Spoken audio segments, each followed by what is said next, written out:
সময়ের সাথে পাল্লা দিয়ে বাড়ছে ভারত পাকিস্তান উত্তেজনা। একের পর এক হুমকি পাল্টা হুমকিতে দুই পারমাণবিক শক্তিধর দেশের উত্তাপ এখন সবচেয়ে বেশি। এর মধ্যে নয়াদিল্লিকে কঠিন হুঁশিয়ারি ইসলামাবাদের। এবার পাকিস্তানের সর্বোচ্চ পর্যায়ের খুব কাছ থেকে এলো এই হুমকি। পাকিস্তানের প্রধানমন্ত্রী শাহবাজ শরীফের ঘনিষ্ঠ এক কর্মকর্তা সতর্ক করল ভারতকে। ভারত সামরিক হামলা করলে কঠিন শক্তির সাথে জবাব পাবে ভারত, এমনটাই হুঁশিয়ারি দিয়েছেন পাক প্রধানমন্ত্রীর জ্যেষ্ঠ উপদেষ্টা ফয়সাল কুন্ডের।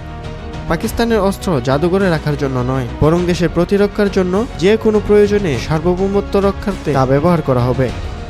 কাতার ভিত্তিক গণমাধ্যম আল জাজিরাকে দেওয়া সাক্ষাৎকারে এমনটাই মন্তব্য করেছেন পাকিস্তানি কর্মকর্তা। শুধু তাই নয়, পেহেলগাঁওয়ের সন্ত্রাসী হামলার সাথে ইসলামাবাদের জড়িত থাকার অভিযোগকেও অস্বীকার করেছেন তিনি। এসব অভিযোগকে ভিত্তিহীন আখ্যা দিয়ে নিরপেক্ষ আন্তর্জাতিক তদন্তের আহ্বান তার। এদিকে পেহেলগাঁও সন্ত্রাসী হামলায় জড়িতদের উদ্দেশ্যে কঠোর সতর্কবার্তা ভারতের। সন্ত্রাসীদের প্রত্যেককে খুঁজে খুঁজে বের করে জবাব দেওয়া হবে বলে স্পষ্ট বার্তা স্বরাষ্ট্রমন্ত্রী অমিত শাহের। বৃহস্পতিবার দিল্লিতে এক অনুষ্ঠানে কাশ্মীর ইস্যুতে কথা বলার সময় এমন হুঁশিয়ারি দেন তিনি। বলেন, ২৪ জনকে হত্যা করে জিতে যায়নি অপরাধীরা, তাদের সমূলে নিঃশেষ করা হবে। তবে শুধু পাল্টাপাল্টি হুমকি হুঁশিয়ারিতেই থেমে নেই দুই প্রতিবেশীর মধ্যকার উত্তেজনা। লাইন অফ কন্ট্রোলেও প্রতিনিয়তই তৈরি হচ্ছে যুদ্ধ পরিস্থিতি। এই পরিস্থিতিতেই বৃহস্পতিবার পূর্ণ শক্তিতেই কাশ্মীরের নিয়ন্ত্রণ রেখার খুবই কাছে সামরিক মহড়া করেছেন পাকিস্তান সেনাবাহিনী।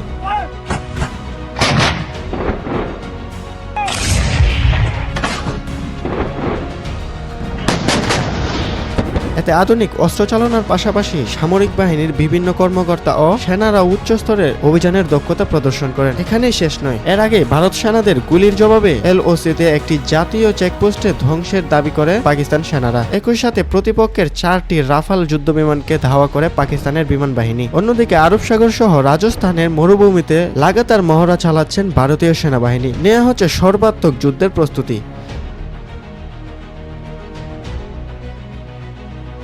এর আগে ভারতের সশস্ত্র বাহিনীকে অভিযানে পূর্ণ স্বাধীনতা দেন প্রধানমন্ত্রী নরেন্দ্র মোদী। নিজ বাসভবনে প্রতিরক্ষা মন্ত্রী, জাতীয় নিরাপত্তা এবং চিফ অফ ডিফেন্স স্টাফ সহ 3 বাহিনীর সঙ্গে উচ্চ পর্যায়ের বৈঠক করেন নরেন্দ্র মোদী।